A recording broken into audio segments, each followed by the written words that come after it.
Have you ever stood in the middle of a dense forest and felt time slip away? The way light flickers through the canopy, the sound of insects pulsing all around, the distant rustle of something moving overhead. This was the world of our earliest ancestors. Let's journey back, far back, somewhere between 4 to 6 million years ago, to Eastern Africa.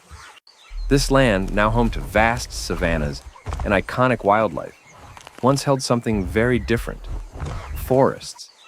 Thick, sprawling, ancient jungles stretched across the continent's heart, offering sanctuary, food, and structure to early life. This is where the story of early human survival begins. Not with stone tools, not with fire, not even on the ground, but in the trees. Before the Homo genus, before Homo habilis or Homo erectus, there were others. The fossil record, fragmentary but revealing, tells us of creatures like Ardipithecus ramidus, approximately 4.4 million years ago. Australopithecus afarensis, approx. 3.9 to 2.9 million years ago. These hominins weren't quite human, but they weren't fully ape either. They existed in a strange in-between state, both physically and behaviorally. Ardipithecus, for example, walked upright but still had adaptations for climbing, grasping big toes and flexible hands. Their world was one of branches, not open plains.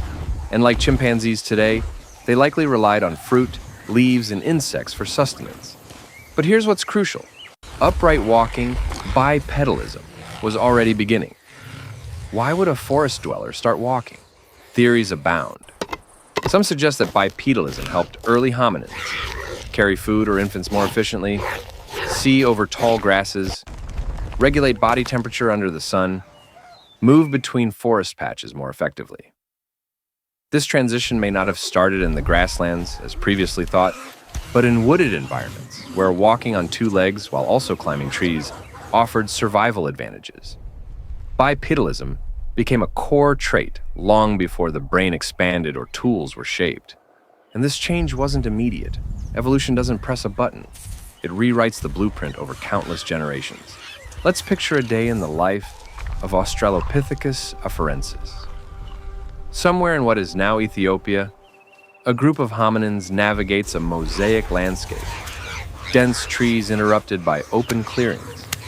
They live in small groups, foraging for figs and soft leaves, perhaps plucking beetles from under bark, or digging for roots with sharpened sticks. Safety lies in the canopy. Predators, big cats, ancient eagles, snakes lurk nearby. One eye is always watching. When threat arises, they climb. Their curved fingers grip tightly. Their instincts are fast. This forest was a vertical world, a world that trained agility, awareness, and cooperation. But cracks were forming in their safe haven.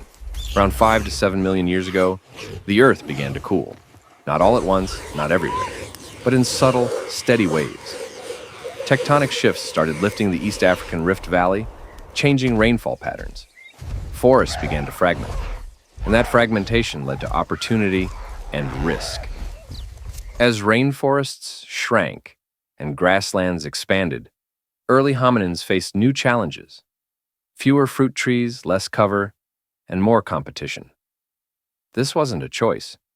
It was adaptation under pressure. Some hominins remained in forested refuges. Others ventured into emerging grasslands. This is the moment where everything begins to shift. Why leave the trees? It could be that dwindling resources pushed them out. Maybe the allure of new food, bird eggs, tubers, scavenged meat, tempted the bold. Or perhaps small groups were driven out by territorial disputes. Whatever the reason, stepping into the grasslands was an act of evolution in motion. The grass was tall.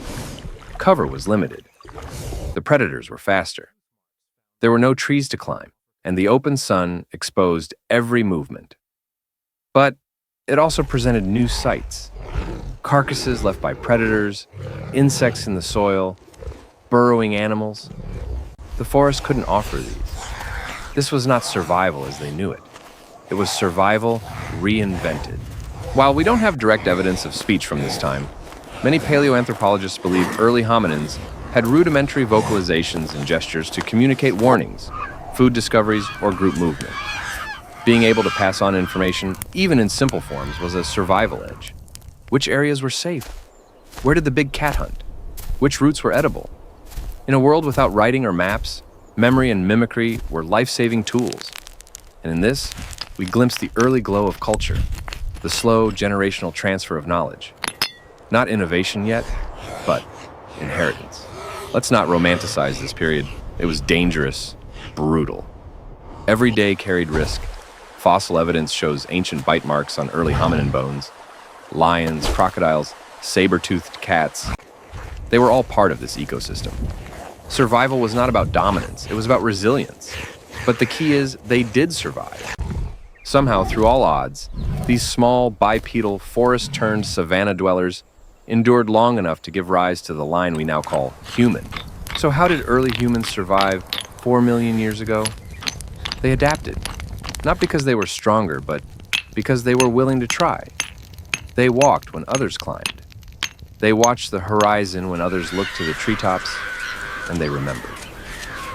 That memory, etched in instinct and gesture, was the foundation of something extraordinary.